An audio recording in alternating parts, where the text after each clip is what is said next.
Super Smash Bros. Ultimate is a super fun game. You can have an all-out brawl with your friends, play fun mini-games, and like a lot of other fighting games, you can participate in tournaments at the competitive level. While I can't make you an instant top player, I can help you hit the ground running. I'm Esteban Icy Hop Pereira, and I'm going to teach you how to Smash Bros. In a reasonable amount of time. Before you even get into a game of Smash Bros., you gotta pick your character. When you're starting out, the only criteria you should have for picking a character is which one do you like the best, you think is the coolest, cutest, etc. Keep in mind some characters are objectively better than others, having faster and stronger moves, better movement speed, better options when in a pinch, and the list goes on. That doesn't mean a worse character can't beat a better character. At the end of the day, Smash Bros. Is a test of skill, and a little bit of luck. Assuming you're playing on a Nintendo Switch controller when you pick up the game, you'll have the same default controls as everyone else. I'll use Youngling for this demonstration because he's a character that's not too hard to learn from when I start with him yourself. Every character has the same stock standard move. Playing with the left hand joystick, that's your movement stick. That's what allows you to move across the stage. No, watch this. Up. Wait, it's not up. There is down. And your right hand joystick is your C stick. That is what allows you to access your smash attack. You have three directions: down, up, and forward. If you try to attack behind you, you'll see the forward smash, but the other direction. Next, you have your jump buttons, those being X and Y. You have a double jump, so if you were to tap X 2 times, or Y 2 times, you would perform a second mid-air jump. Here's something neat about this thing. There is this input called a short hop. This is a full hop. You see, very big hop. But a short hop is this. It is visibly a much smaller jump than the full hop. This is a necessary tool. This is a necessary tool for some combos, as you will see later in the video. Next, you have the B button. You have 4 B moves, those being your special moves. You have neutral B, side B, down B, and up B. Up B is possibly the most important move out of all of these because it is what allows you to recover. Recovering refers to getting back on stage when you hit off. So the pattern to recover is Y, X, and then up B. Well, Y or X. Because again, Y or X are both set to jump. Next, you have your A button. This has the most amount of moves routed to it out of all the buttons on your controller. First, if you just tap A, you get jab. If you hold down and then A, you have down tilt. If you hold up and A, you have up tilt. If you hold forward and A, you have F tilt. Forward tilt. And again, if you try to forward tilt the other way, you just get forward tilt but the other direction. If you are running, you get dash attack.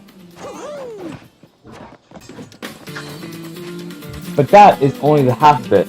If you were to tap A, if you were to tap a direction down and hold A, suddenly you are charging the smash attack you saw earlier. This is another way to get to them, but personally I suggest using your C stick if you want to intentionally use a smash attack because it is much faster and easier to use. The L and R buttons are your grab buttons. Obviously I'm not grabbing him right now because he's out of my range, but if I were to get closer, suddenly I'm grabbing him, and you have throws out of that. You have, as it shows, down throw, up throw, forward throw, and believe it or not, you do have a back throw. Each of the throws have a different use. For example, down throw can be used as a combo tool. Obviously not right now, but let's try it right here. Oops. Alright. Yeah, there we go. See? Combo tool.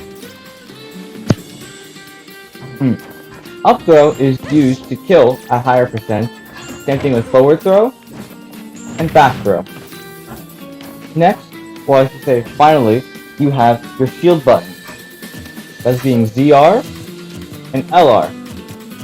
No, ZR and ZL. These will defend you from most any attack, with the exception of grab.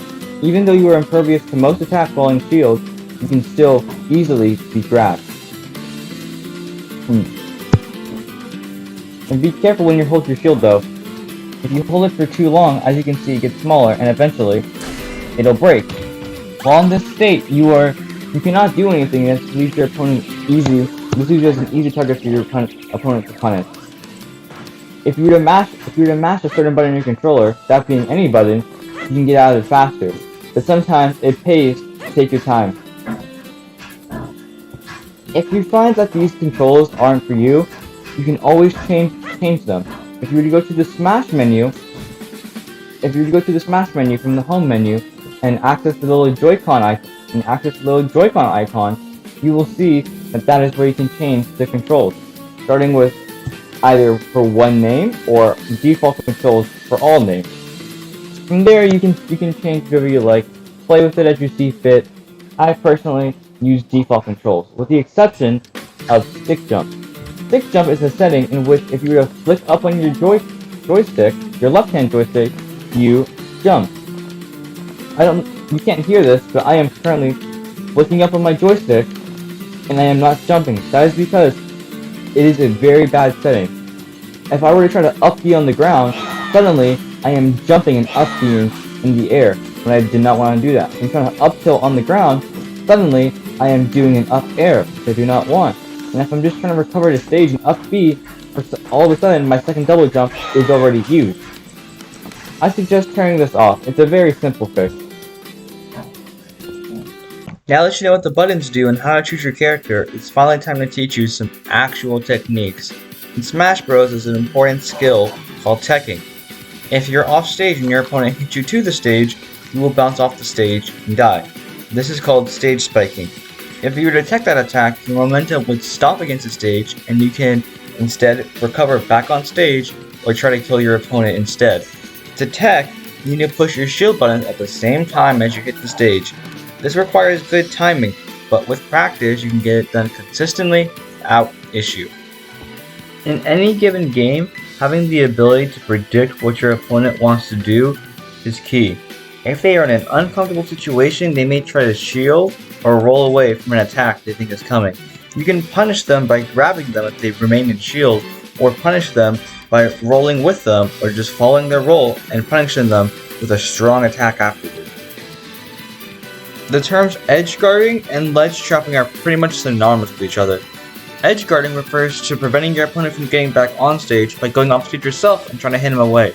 Ledge trapping refers to staying on stage but making it hard for your opponent to get back on stage safely by waiting near the ledge and trying to punish their get-up options, those being get-up attack, a jump from ledge, rolling from ledge, or just straight up standing up on the ledge. Not all characters are suitable to do edge guarding. Some characters have worse recovery than others, and for those characters, you want to stay on the ledge and edge trap. These are the fundamentals of Smash Bros. If you have these down, honestly, you're pretty much set. I hope you take the things I taught you and actually practice them. That's all there really is to getting better at Smash. Just practice. That's what the pro players did and that's what they are now. Winning millions of dollars and not showering. If you found this video helpful, smash. Get it? It's a joke. That like button, and maybe consider dropping a sub. I plan on doing more with this channel, so hopefully you'll stick around and see what I do. And if you didn't find this video helpful, honestly that just sounds like a skill issue if you ask me.